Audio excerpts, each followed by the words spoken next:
እንዴት አምሽታችኋል የተወዳችሁ ተመልካቾቻችን የኢትዮጵያ ቴሌቪዥንን እየተከታተላችሁ ትገኛላችሁ ከምሽቱ 2 ሰዓት ሆኗል የሚያዝያ 2 2017 ዕለት ሐሙስ ኢቲቪ ዜና 57 ምዕራፍ 3 ላይ ደርሳችኋል ሮዛ መኮንን ዜናዎቹን የመራው አብሬያችሁ ቆያለሁ አበይት ጉዳዮችን ላስቀድም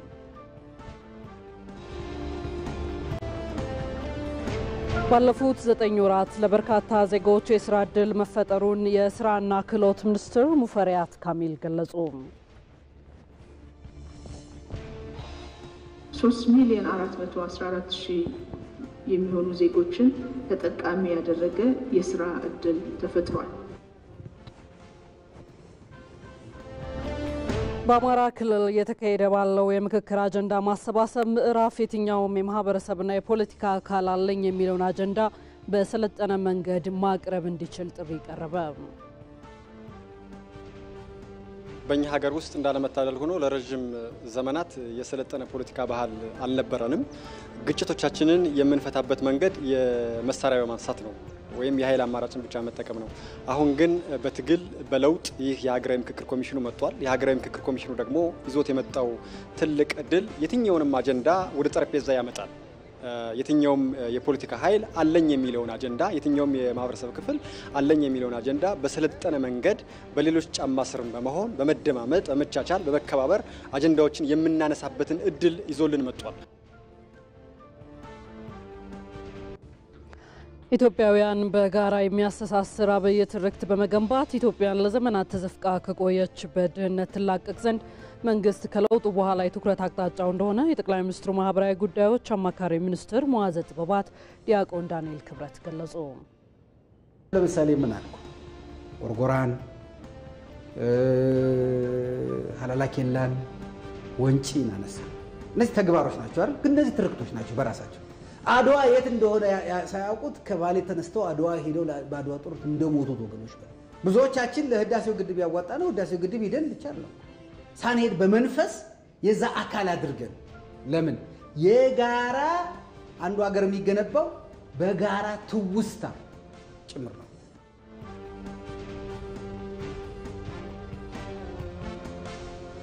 ኢቢሲ በይዘት ያደረገ ያለው ለውጥ የህዝብን ድምጽና ቅሬታ በስፋት እንዲያስተናግድ አስችሎታል ሲሉ የዓለም አቀፍ ሚዲያዎች ተወካዮች ገለጹ። በኮንቴንት ደረጃ ትልቅ ለውጥ አለ አይቻለሁ እኔ በተለይ በፎርማት ላይ በማለት ተደራሽነት ላይ ሲታዩ በብሔር ብሔረሰቦችን ሲታዩ ሌሎቹም ደግሞ የህዝብ ቅሬታ በማለት ማቅረብ በጣም ጥሩ ነው ያለው ምናልባት ሌሎችን ሌላ ነገሮችን በጣም ጥብቅ ትንሽ ወረድ ብሎ ከህዝብ ላይ ያለውን ቅሬታዎችና ያለው ሌሎችን የማይታዩ አሁን አንዳንዶቹን ያየሁት ቅርብ ጊዜ ድሮ እንደ አይናችን ፕሮግራም የሚባሉ ድሮ ነበሩና አሁን በድጋሚ ስለታዩ ጥሩ ናቸው። ከውጭ የቻይናና የአሜሪካ የንግድ ጦርነት የተካረረ በመጣበት በዚህ ወቅት አሜሪካ በቻይና ላይ 145% ታሪፍ መጣሏን አስታወቀች።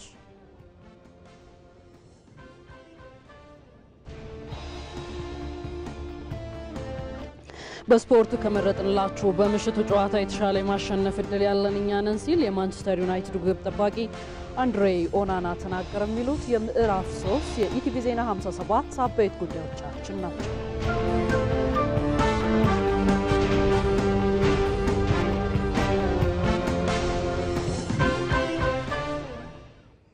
ተመልካቾቻችን ዜና 57 ዋነኛ የአጀንዳ ጉዳይ የጋራና አሰባሳቢ ትርክት ላይ ትኩረት በማድረግ ወደናንተ የሚደርስ ይሆናል። ከዛ በተጨማሪ ሌሎች ርዕሰ ጉዳዮችንም እያነሳን ቆይታ እናደርጋለን። በዋና ጉዳያችን ላይና በሌሎችም ላይ ተጨማሪ ማብራሪያዎች እንዲሰጡን ደግሞ በቀጥታ መስመሮቻችን ላይ እንዲሁም ከዚህ ከስቱዲዮ እንግዶች ጋብዘናል። እንግዶቻችን እነማን ናቸው? በጥቂቱ እናስተዋውቃችሁ። በያዝነው የአጀንዳ የጋራና አሰባሳቢ ትርክት ጉዳይ ጋር በተገናኘ ዶክተር ከይረዲን ተዘራ የሰላም ሚኒስትር ዴኤታ ናቸው። በዛ ጉዳይ ላይ ስቱዲዮአችን ተገኝተዋል። ወደ ኋላ ላይ ተጨማሪ የሆኑ ማብራሪያዎችን የሚያደርሱን ይሆናል። እንዲሁም ወደ ሐዋሳ ስቱዲዮ አምርተን በለጠ ሲጎቦ የታሪክና መምህርና ተመራማሪ ናቸው። በዚሁ የጋራና አሰባሳቢ ትርክት ዙሪያ ተጨማሪ መረጃዎች የሚያደርሱን ይሆናል። እንዲሁም ደግሞ በዛሬው ዕለት ኢትዮ ቴሌኮም ባሰላና ባሌሮቤ ከተሞች የ5G ኢንተርኔት አስጀምሯል። ጀምሯል። ከዛ ጋር በተገናኘ የኢትዮ ቴሌኮም ዋና ስራ አስፈጻሚ ፍሬሕይወት ታምሩ በቀጥታ መስመራችን ላይ ያሉ፣ ወደ ኋላ ላይ እንደዚሁ አግኝተናቸው ተጨማሪ ማብራሪያዎች የምንጠይቅ ይሆናል ማለት ነው። ተመልካቾቻችን ኢቲቪ ዜና 57 ላይ ናችሁ፣ አብራችሁን ቆዩ።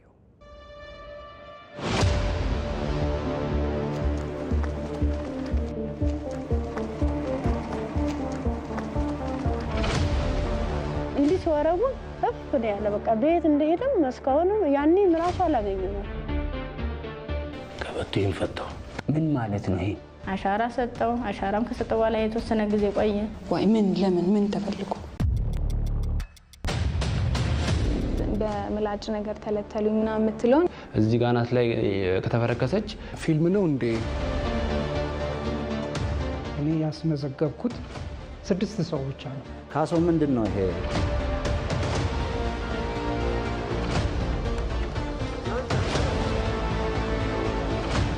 በጫካ ውስጥ እያለች ለመደፈሯን በስልክ አገናኘኝ ብላ እዛ አካባቢ ደውዬላት ተመልካቾቻችን የብርቱካን ያልሆነው የብርቱካን ታሪክ የተሰኘውን ዘጋቢ ፊልም 3 ሰዓት ላይ የኢትዮጵያ ቴሌቪዥን ወደ እናንተ በሁሉም ዲጂታል አማራጮቹ እንደዚሁም በቴሌቪዥንም በቀጥታ የሚያደርስ ይሆናል። እንድትከታተሉት እንጋብዛለን። ወደ ቀዳሚው ዝርዝር ዘገባችን አልፈናል። የስራና ክህሎት ሚኒስቴር በውጭ ሀገር የስራ ስምሪት የተሻለ ትምህርትና ልምድ ያላቸውን ዜጎች ተጠቃሚ ለማድረግ መስራት እንዳለበት የሰው ሀብት ልማት ስራ ስምሪትና ቴክኖሎጂ ጉዳዮች ቋሚ ኮሚቴ አስገነዘበ። ባለፉት 9 ወራት ከ3 ሚሊዮን 400 ሺህ በላይ ዜጎች የስራ ዕድል መፈጠሩንና የስራና ክህሎት ሚኒስቴር ለሕዝብ ተወካዮች ምክር ቤት ቋሚ ኮሚቴው ገልጿል። ሞላ ለማየው በዚህ ጉዳይ ላይ ተጨማሪ ማብራሪያ አዘጋጅቷል። የሕዝብ ተወካዮች ምክር ቤት 23ኛ መደበኛ ጉባኤ የስራና ክህሎት ሚኒስቴር የ9 ወር እቅድ ክንውንና አድምጧል። የስራና ክህሎት ሚኒስትር ወይዘሮ ሙፈሪያት ካሚል ባለፉት 9 ወራት በዋና ዋና ሀገራዊ የትኩረት አቅጣጫዎች የታቀዱና የተከናወኑ ዝርዝር የተቋሙ አፈጻጸምን ለምክር ቤቱ አቅርበዋል። በ9 ወራቱ በተለያዩ ዘርፎች ከ3 ሚሊዮን 400 ሺህ በላይ ዜጎች የስራ ዕድል መፍጠር መቻሉን ሚኒስትሯ በዚህ ወቅት ገልጸዋል። 3 ሚሊዮን 23470 በሀገር ውስጥ በውጭ ሀገር 344790 በርቀት ስራ 45740 በድምሩ 3 ሚሊዮን 414000 የሚሆኑ ዜጎችን ተጠቃሚ ያደረገ የስራ ዕድል ተፈጥሯል። አፈጻጸሙን ስንመለከት በዘርፍ ግብርና 42.5%፣ አገልግሎት 38% እና ኢንዱስትሪ 20% የሚሸፍኑ ሲሆን በሀገር ውስጥ ከተፈጠረው አጠቃላይ የስራ ዕድል ውስጥ የሴቶች ተጠቃሚነት በውጭ 98፣ በሀገር ውስጥ 43% መሆኑ ተመላክቷል። የምክር ቤቱ አባላትም የተለያዩ ጥያቄዎችን አቅርበው በሚኒስቴር መስሪያ ቤቱ ኃላፊዎች ምላሽ ተሰጥቷቸዋል። የስራ ዕድል ፈጠራን በተመለከተ ያለውን ሀገራዊ ከፍተኛ የስራ ዕድል ፍላጎት ለማሟላት በሚኒስቴር መስሪያ ቤቱ በኩል ምን የተለየ ስትራቴጂ ተቀይሶ እየተሰራ ነው? ለምሳሌ በልዩ ሁኔታ ምንድነው ስልታችሁ ላላችሁት የሁሉንም ክልል ፖሊቴክኒኮች እንደ አንድ መዋቅር ወስደን ከክልል ቢሮ ኃላፊዎች እኩል ሳባርገን እናሰለጥናለን፣ እናበቃለን። አንድ ከዛ አለፍ ብለን የአንድ ማዕከል አገልግሎቶች የክልል ማንዴት ናቸው። የፌዴራል ስርዓቱ ጋር ሳይቃረን ድጋፍ ላይ የተመሰረተ መግባባት ላይ የተመሰረተ ስለሆነ በዛ አቅጣጫ መሰረት ታች ድረስ ወርደን ሙያተኞችን እናሰለጥናለን፣ አሰልጣኞችን እናሰለጥናለን፣ የአንድ ማዕከል አገልግሎት ፈጻሚዎችን እናሰለጥናለን። በውጭ ሀገር የተፈጠረ የስራ ዕድልን አስመልክቶ የተሻለ የትምህርት ዝግጅትና ልምድ ያላቸውን ዜጎች ተጠቃሚ ለማድረግ ምን እየተሰራ ነው? በውጭ ያሉ ዜጎቻችንን ክትትልና ድጋፍ የምናደርግበት መንገድ ምን ይመስላል? የውጭ ሀገር ስራ ስምሪት ከውጭ ጉዳይ ሚኒስቴርና ከሌሎች 7 ተቋማት ጋር በጋራ የምንሰራው ስራ ነው። በየወሩ በቋሚነት እየተገመገመ ሚድል ኢስት ላይ ያለው የስራ ዕድል አሁን ላይ የበለጠ የሚፈልገው የሴቶችን ስኪል ነው። አሁን ላይ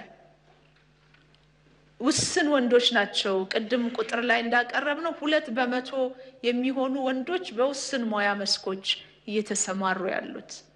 ክልሎች ወጣቶችን አሰልጥነው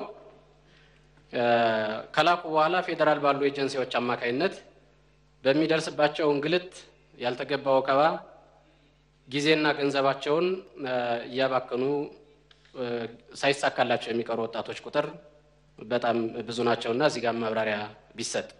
ኤጀንሲዎችን ሪፎርም ለማድረግ የጀመርነው በጣም ሰፊ ስራ አለ። ከህግ አስከባሪ አካላት ጋር ሆነን የሚወሰዱ እርምጃዎች አሉ።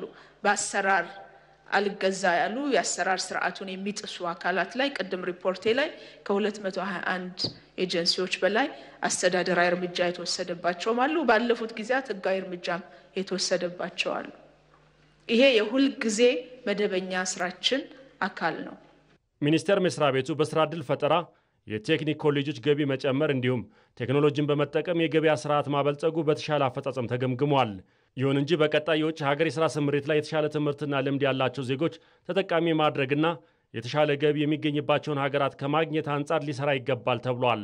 የውጭ ሀገር የሥራ ዕድል ፈጠራን በተመለከተ የተሻለ የትምህርት ዝግጅትና ክህሎት ወይ ልምድ ያላቸውን ዜጎች ተጠቃሚ ማድረግ የሚያስችሉ የመዳረሻ ሀገራትን በማስፋት በትኩረት ሊሰራ ይገባል የሚል ተቀምጧል።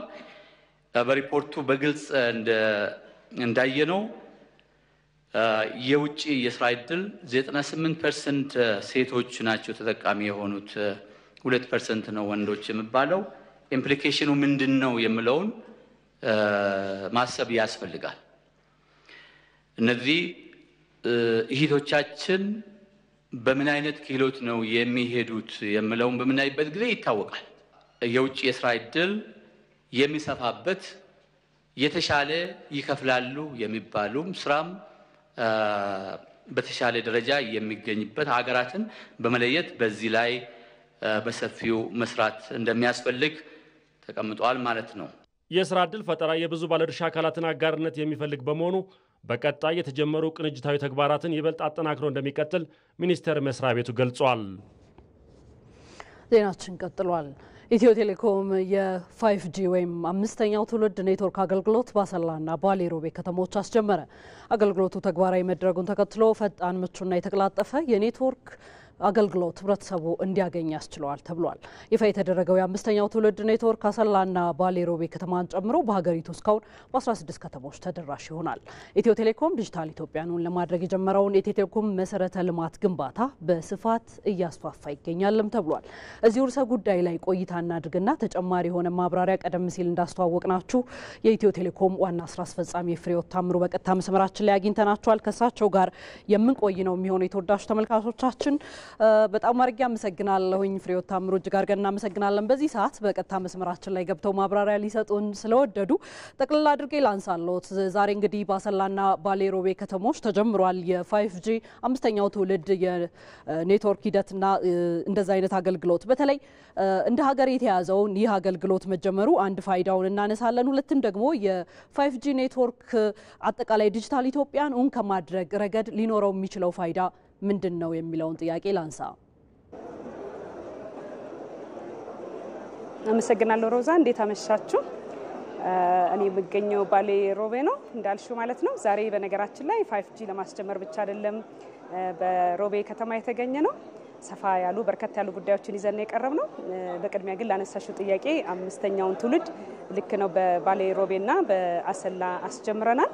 ይሄ ቀደም ብለሽ እንደጠቀሹም ዲጂታል ኢትዮጵያን እውን ከማድረግ አንጻር ከፍተኛ ሚና ይኖረዋል።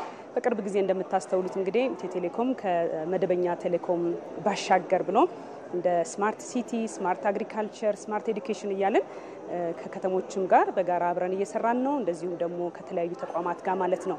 ይሄ የ5G ቴክኖሎጂ መምጣት የምንላቸውን ስማርት የምንላቸውን ሶሉሽኖች በቀላሉ ተግባራዊ ለማድረግ እንግዲህ መደላደል ይፈጥርልናል ማለት ነው። ከፍተኛ ባንድዊድዝ ያለው ላተንሲ በጣም ዝቅተኛ የሆነ ነው እንደምታውቁትና ስለዚህ ለምንነጋገርባቸው በተለይ ስማርት አግሪካልቸር ስንል የግብርና ዘርፉን እናዘምናለን ስንል አንዱ የምንጠቀመው የሚሆነው IoT ነው። 5G ኢነብል የሆኑ ሴንሰሮችን በመጠቀም መረጃዎችን በመውሰድ በቀላሉ ገበሬውን ማገዝ የምንችልበት ምርታማነትን እንደዚሁም ደግሞ የአገልግሎት ጥራትንም የምናሻሽልበት የምርት ጥራትን የምናሻሽልበት እድል ይፈጠራል ማለት ነውና አምስተኛው ትውልድ በዋናነት ኢትዮ ቴሌኮም በየከተሞቹ የሚያደርገው ማስፋፊያ ከተሞቻችንንም ለማነቃቃት እንደዚሁም ደግሞ በየአካባቢው ያለውን የኢኮኖሚ እንቅስቃሴም እንደዚሁ ለማነቃቃት ጭምርም እድል ለመፍጠር ነው ማለት ነው። ምናልባት አያይዤ ግን ላነሳልሽ የምወደው ሮዛ ዛሬ ያደረግነው በጣም መጠነ ሰፊ የሚባል የኔትወርክ ማስፋፊያ አድርገን ነው እዚህ የመጣ ነው ማለት ነው። ቀደም ሲል ኢትዮ ቴሌኮም በደቡብ ምስራቅ ሪጅን የምንለው ማለትም ከቢሸፍቱ እስከ ምስራቅ ባሌ ድረስ ያለውን ሰፊ የቆዳ ስፋት ማለት ነው ጂኦግራፊካል ወይም ከቨሬጅ የምንለውን የምናስተዳድርበት አንድ ሪጅን ነበረን ማለት ነው። ይሄ በጣም ሰፊ ስለሆነ ዛሬ ላይ ደቡብ ምስራቅ ሪጅን የተሰኘ አቋቁመን በይፋ ስራ አስጀምረናል ማለት ነው። ይሄ 3 ዞኖችን የሚያስተዳድር ይሆናል። ባሌን፣ ምስራቅ ባሌንና እንደዚሁም ደግሞ ምዕራብ አርሲን በከፊል ማለት ነው። በዚህ ውስጥ ወደ 29 የሚሆኑ ወረዳዎች አሉ፣ 38 ከተሞች አሉ፣ 471 የገጠር ቀበሌዎች አሉ። ዛሬ ላይ ባሌ ተገኝተን ወይም ሮቤ ተገኝተን በይፋ ያስጀመርነው አንዱ ትልቅ መፍትሄ ያመጣል ብለን የምናስበው ሌላኛው የፎርጂ ማስፋፊያችን ነው። በተመሳሳይ ሰዓት ዛሬ 114 ከተሞች አሁን በጠቀስኳቸው ሁለቱ ሪጅኖች ደቡብ ምስራቅና ደቡብ ምስራቅ ሪጅን በተሰኘው ማለት ነው 114 ከተሞችን ነው በፎርጂ አገልግሎት ዛሬ ያስጀመርነው ማለት ነው። ማስፋፊያ ሰፊ ማስፋፊያን ያደረግነው ከዚህ ባሻገር ከዚህ ቀደምንም አይነት ከቨሬጅ ያልነበራቸው ሰፋ ያሉ ኤሪያዎች ነበሩን። ወደ 111 የሚሆኑ አዳዲስ የሞባይል ጣቢያዎች ገንብተን በዛም ያሉ ከተሞችን አገናኝተናል። ከ520 በላይ የሆኑ ደግሞ ነባር የሞባይል ጣቢያዎቻችን ላይ የፎርጂ አገልግሎት እንዲኖራቸው በማድረግ ሰፋ ያለ ማስፋፊያ አድርገን የተገኘ ነው። ከሮቤ ላይና አሰላ ላይ ካስጀመርነው 5G ባሻገር በአካባቢ ያለው ማህበረሰብ በተለይ በዲጂታል ሁሉንም ተደራሽ ለማድረግ ዲጂታል ኢትዮጵያን ለማድረግ አካታችነትንም ለማረጋገጥ በዚህ አካባቢ የነበረውን ክፍተት ለመሸፈን የሚያስችል ትልቅ ስራ ሰርተን ነው የመጣ ነው ማለት ነው። የብዙ ጊዜ ጥያቄም ነበር የማህበረሰቡ የዚህ አካባቢ ማለት ነው። መሰረተ ልማቱን ማስፋፋት ብቻ ሳይሆን የሪጅኑ መከፈት ደግሞ በቅርበት ማስፋፊያውን ከሚመለከታቸው ከመስተዳደር ጋር ከከንቲቦች ጋር ሆኖ ለማዝለቅም ለማስቀጠልም የምንችልበት እድል ይፈጠራል ማለት ነው። ስለዚህ ዛሬ ሮቤ ላይ ብዙ ስራ ነው የሰራ ነው ወይም ደግሞ በይፋ የሚያስጀምረው በርከት ያሉ ጉዳዮች ነው ለማለት ነው። መልካም ፍሬህይወት ታምሩ የኢትዮ ቴሌኮም ዋና ስራ አስፈጻሚ እጅግ አድርገን እናመሰግነው ሰፋ ላለ ማብራሪያው። ያመሰግናለሁ ሮዛ። መልካም ምሽት። መልካም ምሽት።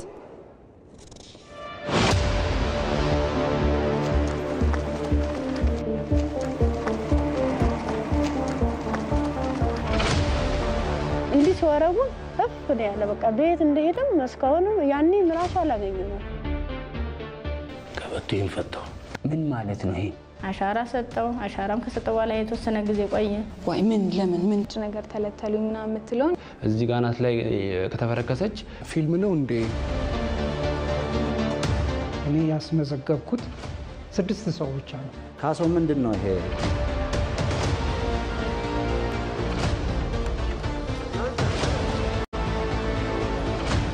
በጫካ ውስጥ እያለች ለመደፈሯን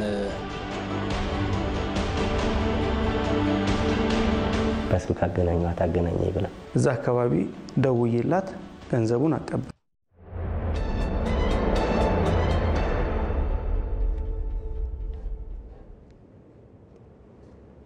ወደ አጀንዳ ጉዳያችን አልፈናል። የጋራና አሰባሳቢ ትርክት በዛሬው ዕለት በዋናነት በአጀንዳ ጉዳያችን በኢቲቪ ዜና 57 የምናነሳው ጉዳይ ነው። ከዛ ጋር ወደ ተገናኙና ከዛ ጋር ወደ ተያዙ ዘገባዎች እናምራ። ኢትዮጵያን በጋራ የሚያስተሳስር አብይ ትርክት በመገንባት ኢትዮጵያን ለዘመናት ተዘፍቃበት ከቆየችው ድህነት ትላቀቅ ዘንድ መንግስት ከለውጡ በኋላ የትኩረት አቅጣጫው እንደሆነ የጠቅላይ ሚኒስትሩ ማህበራዊ ጉዳዮች ዘርፍ አማካሪ ሚኒስትር ሙዓዘ ጥበባት ዲያቆን ዳንኤል ክብረት አስረድተዋል። ሌላኛው ይህንን ለማስቻል መንግስት ህብረ ብሔራዊ አንድነት ማምጣት ላይም እየሰራ ይገኛል ብለዋል አማካሪ ሚኒስትሩ። ዛማኑኤል መንግስቱ ተጨማሪውን ይዟል። ኢትዮጵያ የረጅም ዓመታት ዕድሜ የበርካታ ታሪክና ባህል እንዲሁም የተፈጥሮ ሀብት ያላት ሀገር ብትሆንም እነዚህን ጸጋዎቿን አበልጽጋ መጠቀም አለመቻሏ ለዘመናት በድህነት ውስጥ እንድትቆይ እንዳደረጋት ይነገራል። ታዲያ እነዚህን ጸጋዎቿ ላይ በመስራት ሁላችንም የምናልማትን የበለጸገች ኢትዮጵያ ለማየት መንግስት ከለውጡ በኋላ እየሰራባቸው ካሉ በርካታ ስራዎች መካከል ህብረ ብሔራዊ አንድነትን መገንባት አንዱ እንደሆነ የጠቅላይ ሚኒስትሩ ማህበራዊ ጉዳይ ዘርፍ አማካሪ ሙዓዘ ጥበባት ዲያቆን ዳንኤል ክብረት ያስረዳሉ። አሁን የኢትዮጵያ ዋናው ጉዳይ መበልጸግ ነው። በቃ ድህነትን በነቢብ አይደለም የምናሸንፈው ወይም በሆነ መፈክር አይደለም የምናሸንፈው በተግባር ምርትና ምርታማነትን በመጨመር አስተሳሰብን በመቀየር ሁለንተናዊ ብልጽግናን በማምጣት ነው የሚል ተነሳሽነት ሲመጣ በደንብ በተለመደው መንገድ የተለመደውን ነገር እየሰራ ብትቀጥል የተለመደው ቦታ ላይ ነው የሚያደርሱ። ስለዚህ ሌላ መንገድ መፈለግ አለብን። ሌላ ዘመንን ቶሎ የሚቀይሩ ሀብትን ቶሎ እንድትጠቀም የሚያደርጉ አስተሳሰብን ቶሎ ቀይረህ ወደ ብልጽግና ልትሄድባቸው የምትችል ሌላ ደግሞ ነገር መፍጠር አለብን። አሁን የለውጡ አንዱ ትሩፋት የምታመጣው እዚህ ጋር ነው። ለውጡ አንዱ እንደ ዋና ቁም ነገር አድርጎ እየሰራበት ያለው የኢትዮጵያውያንን ህብረ ብሔራዊ አንድነት መገንባት ነው። ለዘመናት ወደ ኋላ ኢትዮጵያን ካስቀራት የኋላ ቀር አስተሳሰብ በመላቀቅ ገንቢ አሰባሳቢ የጋራ ትርክት መገንባትን ሌላኛው የመንግስት ትኩረት ነው ብለዋል ዲያቆን ዳንኤል ክብረት። ታዲያ ይህንንም ለማስቻል በተግባር መንግስት የተለያዩ ፕሮጀክቶችን እየሰራ ሲሆን አመራርና ሊቃኖችን ማብቃት ላይም ትኩረቱን አድርጓል ብለዋል። ትርክት የሚገነባው በነገራችን ላይ በአራት ጉዳዮች፣ አንዱ በተግባር ነው በሚሰራው ስራ። ለምሳሌ ምን አልኩ? ጎርጎራን፣ ሀላላ ኬላን፣ ወንጪን አነሳ። እነዚህ ተግባሮች ናቸው አይደል? ግን እነዚህ ትርክቶች ናቸው በራሳቸው። አድዋ የት እንደሆነ ሳያውቁት ከባሌ ተነስተው አድዋ ሄደው በአድዋ ጦርነት እንደሞቱት ወገኖች ብለው ብዙዎቻችን ለህዳሴው ግድብ ያዋጣ ነው። ህዳሴው ግድብ ሄደን ብቻ አይደለም ሳንሄድ በመንፈስ የዛ አካል አድርገን ለምን የጋራ አንዱ ሀገር የሚገነባው በጋራ ትውስታ ጭምር ነው።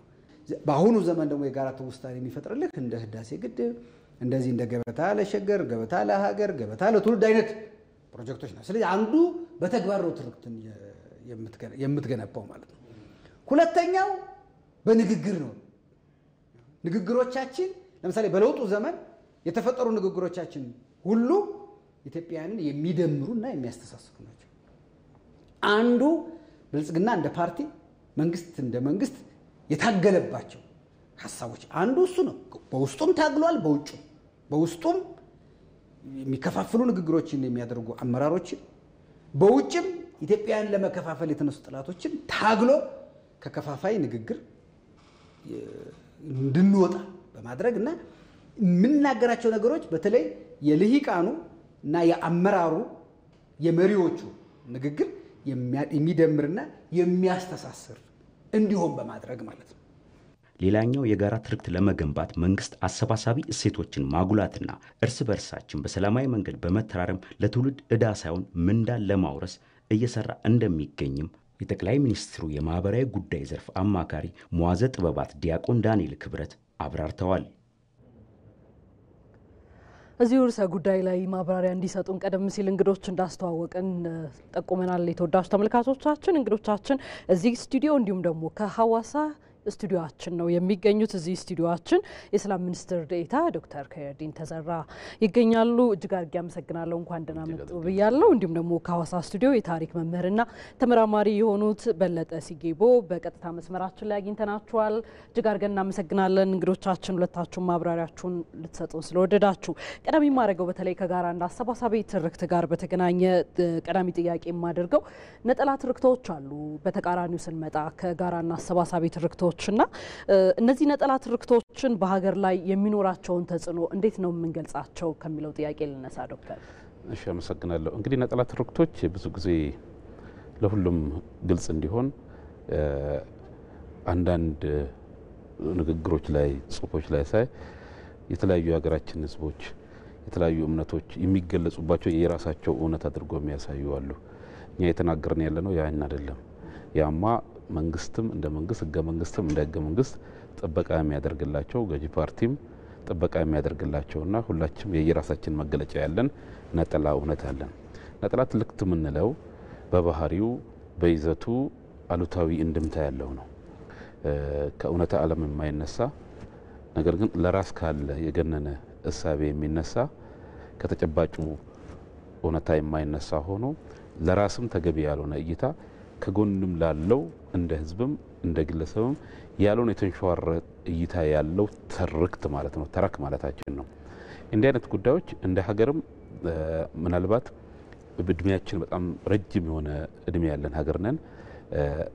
አሁን እንደውም በጣም ለውጡ በጣም ትኩረት አድርጎ መንግስትም ትኩረት አድርጎ ምሁራንም ትኩረት አድርገው የኢትዮጵያን ታሪክ ወደፊት እያመጡ ያለው ሁኔታ የሚያሳየው ጥንታዊ ሀገር ነን፣ ጥንታዊ የፖለቲካ ስርዓት ያለን ሀገር ነን።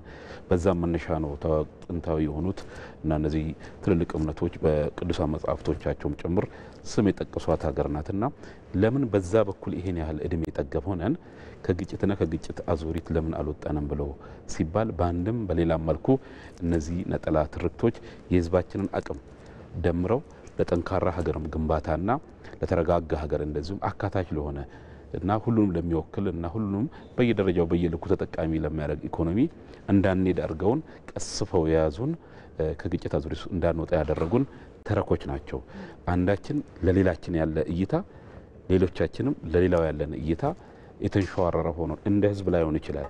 በስነ ጽሁፎቻችን፣ በንግግሮቻችን፣ በተረኮቻችንና ተገቢ የሆነ እና ከእውነታው ያልተነሳ ከታሪካችን ስኬት የማይነሱ ነገር ግን በመረጣና በተወሰነ መልኩ ተጽፎ የተቀመጡ ተረኮቻችን ከመሰብሰብ ይልቅ ነጥሎ የማየትና ያንን በአንድም በሌላ መልኩ ሌላው ላይ ለመጫን የተደረጉት ሂደቶች ናቸው። ኢትዮጵያውያን በአንድም በሌላ መልኩ አሁን ካልኳቸው አዙሪት ውስጥ ሳይወጡ ሀገራችንን ላለፉት በርካታ ጊዜያት ላልተረጋጋ የፖለቲካ ስርዓት እንድታረጋ አድርገውናል። ከቅርብ ጊዜ ምብን ከ7 ዓመት በፊት የነበሩ የፖለቲካ ሂደቶቻችንም ሰብሰብ አድርጎ አቅማችን ከማሳየት ይልቅ አንድም በሌላ መልኩ የራሳችን ሪትም ወይም ድምጽ ብቻ ለራሳችን እንድናዳምጥና ሌላውን ደግሞ በልኩ እንዳናዳምጥ ያደረጉ ነገሮች በጥቅሉ ከቴክኒካዊ ዴፊኒሽናቸው ብየናቸው በልኩ ስናስቀምጠው ነጠላ ትርክት የምንላቸው አዎንታዊ ሳይሆን አሉታዊ እንድምታ ያላቸው ንግግሮች፣ እሳቤዎችና ጽሁፎች ብለን ባጭሩ ብናስቀምጣቸው ይሻላል።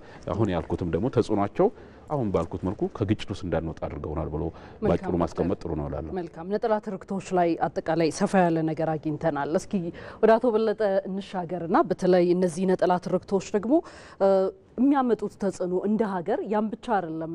ከተጽዕኗቸው ባሻገርም በነጠላ ትርክት ሊመጡ የሚችሉ ችግሮችን እንደ ሀገር በምን መልኩ ነው ልናቆም የሚገባው፣ ምን ማድረግ ይገባናል ከሚለው እስከ መፍትሄው ጨምረው እስኪ ያንሱልን። እሺ፣ አመሰግናለሁ ሮዛ።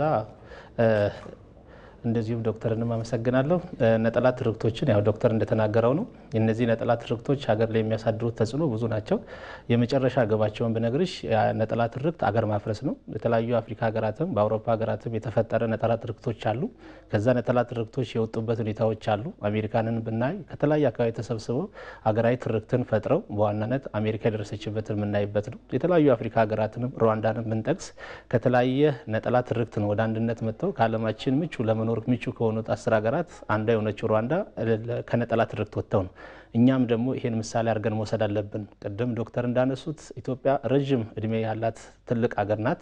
በዋናነት ብዛነት ያለንን ይሄ ብዛነታችን ደግሞ በብዙ የሚገለጽበት አለ። ብቻችንን መኖር የማንችል የዓለማችን ህዝቦች ነን እኛ። የኢትዮጵያ ህዝብ እንደ መጀመሪያው ትልቁ ነገሩ አንድ አካባቢ ላይ ሲኖር እድር ነው የሚመሰርተውና ይሄ እድር ምንድነው ሲባል ብቻውን መኖር በነጠላ ትርክት መኖር የማይችል ማህበረሰብ እንደሆነ የሚገልጽበት ሁኔታዎችም አሉ ማለት ነው። ለዛ እድር ምንድነው ሲባል እሴት ነው፣ አብሮነት ነው፣ መተቃቀፍ ነው፣ መተሳሰብ ነው። አንተ ትብስ አንቺ ትብስ በሚለው አብሮ ለማደግና አብሮ ለመኖር የሚያደርግበት ሁኔታዎች አሉ። ለዛ ከዚህ ከነጠላ ትርክት ለመውጣት ዋናው ማድረግ ያለብን የወል ትርክትን መገንባት ነው ማለት ነው። የወል ትርክት ደግሞ ምንድነው? እንደ ሀገር ብዙ አለን። ቅድም አድዋን አንስተዋልና አድዋ ኢትዮጵያኖች ከሰሜን ጫፍ እስከ ደቡብ ጫፍ ተነስተው በአንድነት የሚተሙበት ሁኔታዎች ላይ ከደቡብ ሲነሳ በቋንቋ የማይግባቡ ከምዕራብ ሲነሳ በቋንቋ የማይግባቡ ግን በኢትዮጵያዊነት ስሜት አንድ የሆኑበት ሁኔታዎች አሉ። ለዛ ኢትዮጵያዊነት በዋናነት በውስጣችን ያለ ማንነት ነው። አንድነትና አንድነት ጥንካሬ ነው። አዎ ጉልበት ነው። ለኢትዮጵያ ግን አንድነት ማንነት የሆነበትን ሁኔታዎች የወል ትርክቶቻችን ብዙ ታሪኮቻችን የሚገልጹ ነው። እንደ ታሪክ መገልጽሽ የአክሱም ሐውልትን ካየን እንደዚሁም የአክሱም ሐውልት ራስ ቀጥሎ ጎንደር ላይ ታገኘዋለሽ። የጎንደርን ራስ ቱቱፈላ ላይ ጌዲዮ ላይ ታገኘዋለሽ። የጌዲዮን ቱቱፈላ ላይ ያለውን እንደዚሁ ጉራጌ ላይ ይገኛል። ጥያ ተክል ድንጋይና የጥያ ተክል ድንጋይ ደግሞ እንትኑ ስዕሉ ወዴት ይወስደናል? ወደ ቦረና የገዳ ሲስተም ላይ አባቶች የሚይዙትን ይወስደናል። ኢትዮጵያዊነት በዋናነት በጣም በወል ትርክት የተገነባ ለግል ትርክት የማንመች መሆናችንን የሚገልጽ ነው። ለዛ አክሱም የማን ነው ሲባል የመላው የኢትዮጵያ ውጤት ነው ማለት ነው። የጋራ ውጤት ነው። ለምን ሲባል እዛ ጋር የአክሱም ሐውልትን የሚገልጸው እዚህ ደቡብ ላይ ቱቱ ፈላላ አለ፣ እዚህ ደቡብ ላይ ደግሞ እንትን ጉራጌ ላይ ጥያ ተክል ድንጋይ አለ። ኢትዮጵያዊነት የወል ትርክቱን በጋራ አድርገን እንደዚሁ የአባይ ግድብ አሁን ሁላችንም ያዋጠነውን እኔ እንደ መንግስት ሰራተኛ ያዋጣሁት ነው። ልጆች የራሳቸውን አሻራ የጣሉበት ነው። የጋራ ትርክታችን ነው። የአድዋ በዋናነት እንደዚሁ የተሰራው አዲስ አበባ ላይ ያለው ሁሉም የአድዋ የኢትዮጵያ ብሔር ብሔረሰቦች ዘምተው በጋራ ያቆያት ሀገር መሆኑን የሚገልጽበት ሁሉም ብሔረሰብ ቢሄድ የራሱ አያት ቅድመ አያቱ ተሞ የሄደበትን የሚያሳይ ሁኔታዎች አሉ። እንደዚህ የአባይ ግድብ ባለ ትላልቅ ፕሮጀክቶቻችን የወል ትርክት ነው እና እነዚህ የወል ትርክቶቻችን በውስጥም በውጭም ለሚነሱ ችግሮቻችን የሚቀርፍበት ትልቅ መሳሪያ ነው የሚሆነው እና ይሄ ደግሞ ብዙ ታሪኮቻችን የሚገልጹበት ስላለ በዛ መሄድ አለብን ማለት ነው። መልካም አቶ በለጠ እንግዲህ ኢትዮጵያዊነታችን ስሪቱ ራሱ ለነጠላነት አይመችም ነው ያሉት እና መሰባሰባችን ነው የኛ መገለጫ የሚለውን ነገር በስፋት አንስተውልናል። ዶክተር እንደ ሰላም ሚኒስቴር በተለይ የጋራ አሰባሳቢ ትርክት መገንባት ላይ ምን እየተሰራ ነው የሚለውን እስኪ ማብቂያ ጥያቄ እናድርገው። ከዛ በፊት በጣም ኢምፕረስ ስላደረገኝ ነው አንድ ምሁር ያለው ኢትዮጵያ በጣም መሰረታዊ ችግሯ መበተን አለመቻሏ ነው ይላል። ምክንያቱም የተሰራንበት ስሬትና እንደ አባባልም ጥሩ ትርክት አለን። አባቶቻችን የሚሉ ሃይማኖት የግል ነው፣ ሀገር የጋራ ነው የሚያሰባስቡ ነገር እያንዳንዱ ብሄ ብትነግር አዲስ አይሆንበትምና በጣም ደስ የሚል ሀሳብ ስላነሱ ነው። እንደ ሰላም ሚኒስቴር እንግዲህ ሰላም ሚኒስቴር ሌላው ስሙ የትስስር ሚኒስቴር ነው። ውስጣዊ በህዝቦች መካከል ያለውን አንድነት የሚያስተሳስር በአዋጅ የተሰጠው ስልጣን የትርክት ግንባታ ሚኒስቴር ብሎ ባጭሩ ማስቀመጥ ይቻላል። በህዝቦች መካከል ምን አለ? ምን የጋራ እሴት አለ? በነገራችን ላይ በኢትዮጵያ ታሪክ ውስጥ ቅድም የምንላቸውን እሳቤዎች አሁን እኔም የጠቀስኳቸውን እሳቤዎች ከመገንባት አኳያ ባህላዊ ተቋማትና ሃይማኖት ተቋማት ነው ሲሰሩ የቆዩት። ምንም ቢሆን ጥንታዊ የመንግስት ምስረታ ታሪክ ቢኖረን በመንግስት ደረጃ በዘመናዊ ታሪካችን ውስጥ የውስጥ ህዝቦችን ትስስር አቅም አለኝ፣ ውስጣዊ አቅም አለን፣ በህዝቦች መካከል ትስስር መስራት ያስፈልገኛል። ይሄን ለማከናወን ደግሞ ተቋም መስራት አለብኝ። ለዚህ ጉዳይ ካለችኝ እርሾ ከሆነች በጀት መመደብ አለብኝ ብሎ ስራ ሲሰራ ይሄ አሁን ያለው የለውጥ መንግስት የመጀመሪያው ነው። ምንን በማቋቋም የሰላም ሚኒስቴርን ዋና ተልእኮዎች ውስጥ ከሰራናቸው ስራዎች ውስጥ ይሄን ለማስተሳሰር ወጣቶችን ባለፈው 3 አመት ክቡር ጠቅላይ ሚኒስትሩ በተገኙበት እሳቸው ይሄን ሀሳብ መጀመሪያ ኢኒሼት አድርገውት ነው 10,000 ወጣቶች ከሁሉም ዩኒቨርሲቲዎች አሰባስቦ ሰላም ሚኒስቴር የዛሬ 3 አመት አካባቢ ከተወለዱበት አካባቢ ውጭ ወስዶ በዩኒቨርሲቲ ለአንድ ወር አሰልጥኖ ከተወለዱበት አካባቢ ውጭ ለ6 ወራት አሰማርቶ በርካታ ወጣቶች ከተወለዱበት አካባቢ ውጭ በመሄድ የሌላውን አካባቢ በኮቴሽን ነው ሌላ ለማለት ይቸግራል እያለ ነው ባህሉን፣ ቋንቋውን፣ ልሳነ ብዙ ሆነው ራሳቸውንም አስተዋውቀው ራሳቸውም አውቀው ተመልሷል። በዚህ አሰራር ሰላም ሚኒስቴር አሁን በቅርቡ ካከናወነው ጋራ ለ12 ተከታታይ ዙር ከ80,000 በላይ ወጣቶች ቁጥሩ ቀላል ሊመስል ይችላል።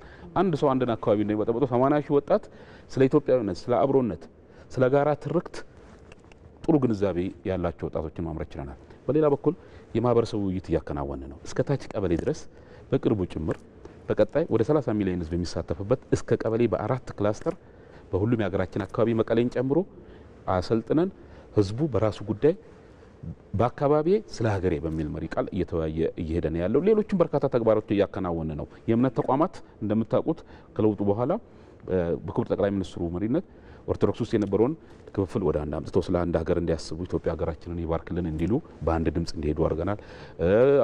በተለያዩ አዋጆች የኢትዮጵያ እስልምና ወደ አንድ አዋጅ በራሱ ተቋም እንዲያቋቁም የኢትዮጵያ የወንጌላውያን አብያተ ክርስቲያናት አማኞች ህብረት ካውንስልም እንደዛው በእምነት ተቋማት ውስጥ ስለ እምነታቸው እያሉ ስለ ሀገራቸው እንዲያስቡ እምነቶቻቸውን በየግል ሀገራቸውን በጋራ ለጋራ ቤታቸው በጋራ እንዲሰሩ ከማድረግ አኳያ ሰላም ሚኒስቴር ከሁሉም የህብረተሰብ ክፍሎች ጋራ ከወጣቱ፣ ከኤሊቱ፣ ከዩኒቨርሲቲዎች ጋራ ይህን ስራ በስፋት እያከናወነ ያለ ነው ብለን ነው የምናምነው። ምናልባት ለሀገራዊ ምክክር የሚሆኑ መሰረታዊ እርሾች ፋውንዴሽን ከመስራት አኳያ ሰላም ሚኒስቴር ሚና ጎላ ብሎ ይታያል የሚል እምነት አለኝ። መልካም ከሰላም ሚኒስትር ዴኤታ ዶክተር ከይረዲን ተዘራ እንዲሁም ደግሞ ከሐዋሳ ስቱዲዮ የታሪክ ምሁርና ተመራማሪ በለጠ ሲጌቦ እጅግ አድርገን ነው የምናመሰግነው ለቆይታችሁ። መልካም ምሽት።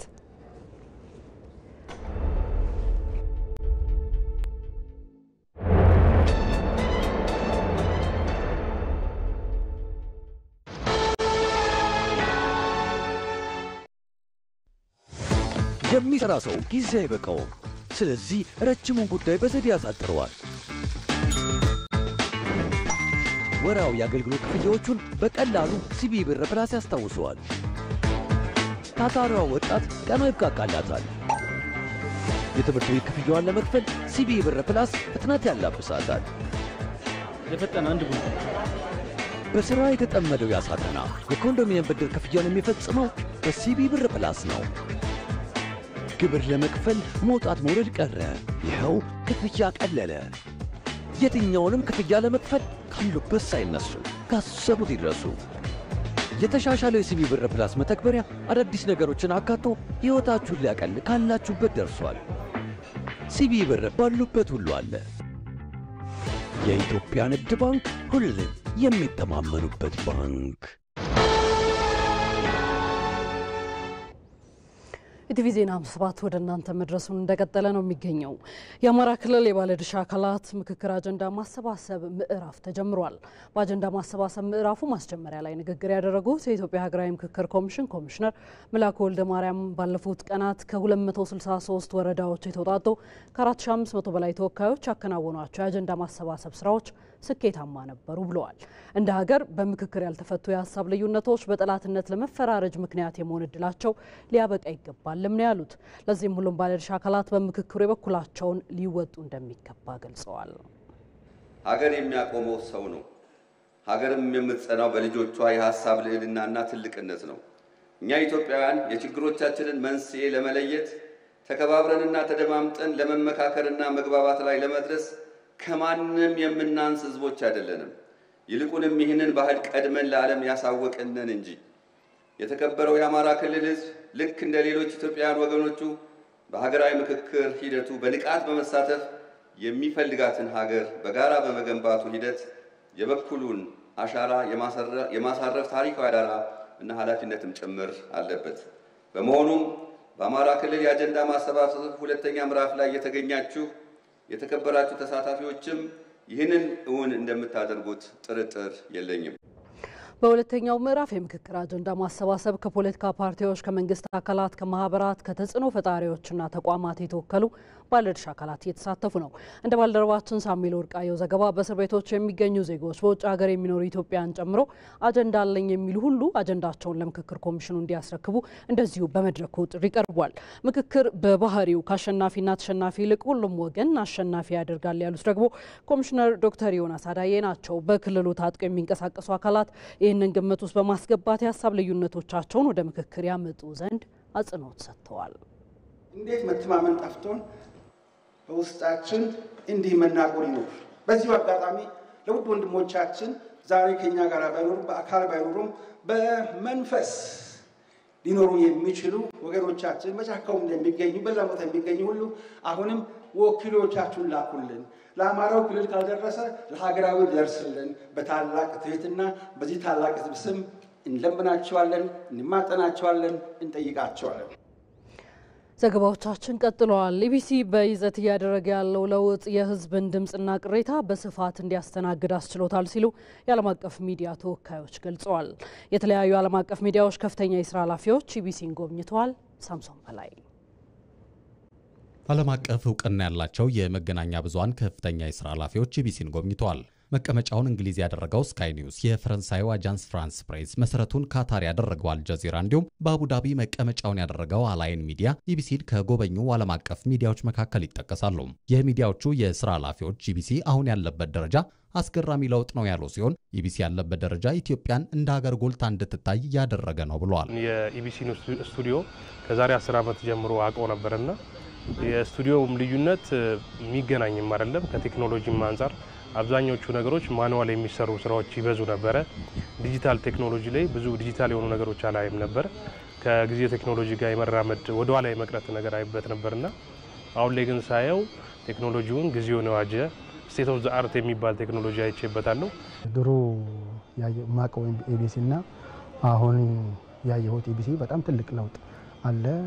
በተለይ እዚህ ጋር አሁን ያየነው ለውጥ ትልቅና ኢቢሲ ከትላልቆቹ ሚዲያ ላይ ከኢንተርናሽናል ሚዲያ ላይ ምንም ማለት የማይተናነስ ነው።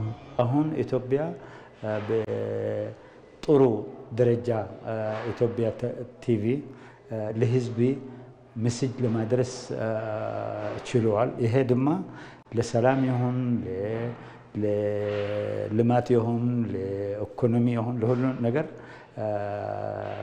ፈጣን ምስል ሊደርስ የሚችል አሁን ትልቅ ተራ የተጫወተ ነው። የሚዲያዎቹ የሥራ ኃላፊዎች ኢቢሲ ከይዘት አንጻር ያደረገው ለውጥ የህዝብን ድምጽና ቅሬታ በስፋት እንዲያስተናግድ ሰፊ እድል ሰጥቶታል ብለዋል። አሁን አንዳንዶቹን ያየሁት ቅርብ ጊዜ ድሮ እንደ አይናችን ፕሮግራም የሚባሉ ድሮ ነበሩና አሁን በድጋሚ ስለታዩ ጥሩ ናቸው። እነሱ ላይ በጣም የህዝብ ቅሬታ ያላቸው ህዝቦቹ ብዙ ነገር የሚፈልግ ነገር ስላለ ከመንግስትም የሚደረግ ነገር ህዝቡ ራሱ ቅሬታ ያለውን ነገር በተለያየ አገልግሎት ላይ በመስሪያ ቤቶች ባለው በኑሮ ያለውን ነገር ብዙ ለውጥ አለ። ከሙያም ባሻገር ቤት ቁጭ ብለን ኢቲቪን ያላየ ወይም ማያ ኢትዮጵያ የለምና ኢቲቪ ከአዲሱ ስቱዲዮ ከገባ በኋላ የቴክኖሎጂ ለውጥ እንዳለ ሆኖ ኮንተንት ላይ ወደ ኋላ የመቅረት አይነት ነገሮች አይነበር ማለት ሾው ከማሳየት ወይም ደግሞ ሾው ላይ ፎከስ ከማድረግም በላይ የሚቀርቡ ፕሮዳክሽኖችን ኮንቲኒቲውን የጠበቀ የህዝቡን ጥያቄ ተደራሽ የሚያደርግ ኢትዮጵያን የሚመስል የኢትዮጵያን ፊት የሚመስል ነገር ማቅረብ ላይ ዲሌይ የሆነ ነገር አይበት ነበር። አሁን ላይ ግን ግራጁዋሊ በጊዜ ሂደት ጥሩ የሚባሉ የኮንተንት ለውጦች እያየሁበት ነው። ኢቢሲ ከይዘት ባሻገር በሀገር ውስጥና በውጭ ቋንቋዎች መረጃዎችን ተደራሽ ማድረጉ የሀገሪቷን ብዝሃነት ከማክበር ባሻገር ዓለም አቀፍ ተቀባይነቱን እያሳደገው መሆኑንም ገልጸዋል። እንደዚህ አይነት የተለያየ ቋንቋ ፕሮግራም መቅረቡ ኢትዮጵያውያን አገራቸው ምን አይነት እንደሆነችም እንዲያዩ ምክንያት ይሆናልና ኢቲቪ በዚህ ጉዳይ ላይ ትልቅ ስራ እየሰራ ነው ያለውና ይህ መሆኑ ኢትዮጵያን በተሻለ መንገድ አዲሱ ጄኔሬሽን እንዲያውቃት እንዲማራት ያደርጋል ብዬ አስባለሁ። ይህ ነው የኔ እይታ። ኢትዮጵያ ትልቅ ሀገር ስለሆነ መስጇ ለዓለም በእንግሊዝኛ፣ በፈረንሳይኛ፣ በአረብኛ ሌላ በቋንቋዎች እዚህ ውስጥ ሀገር መተላለፍ ለልማትና ለማንም ኢትዮጵያዊ እኩልነት እንዲሰማው በቋንቋው ምስል ሲደርሰው ጥሩ ነው። ጎብኚዎቹ ኢቢሲ አሁን ያደረጋቸውን ለውጦች አጠናክሮ በመቀጠል ተወዳዳሪነቱን ማስጠበቅ አለበትም ብለዋል። ወደ ውጭ ዜናችን ተሻገርን። የቻይናና የአሜሪካ የንግድ ጦርነት እየተካረረ በመጣበት በዚህ ወቅት አሜሪካ በቻይና ላይ 145% ታሪፍ መጣሏን አስታወቀች። የአሜሪካ ፕሬዝዳንት ዶናልድ ትራምፕ በትናንትናው ዕለት በቻይና ላይ 125% ታሪፍ መጣላቸውን አስታውቀዋል። በዛሬው ዕለት ደግሞ 20% በመጨመር በድምሩ 145% ታሪፍ በቻይና ላይ መጣላቸውን ዋይት ሀውስ አረጋግጧል። ቻይና በበኩሏ ወደ ሀገሯ የሚገቡ የአሜሪካ ምርቶች ላይ የ84% ታሪፍ መጣሏን አስታውቃለች። ወደ ስፖርት ዘገባችን እናምራ። በምሽቱ ጨዋታ የተሻለ የማሸነፍ እድል ያለን እኛ ነን ሲል የማንቸስተር ዩናይትዱ ግብ ጠባቂ አንድሬ ኦናና ተናገረ።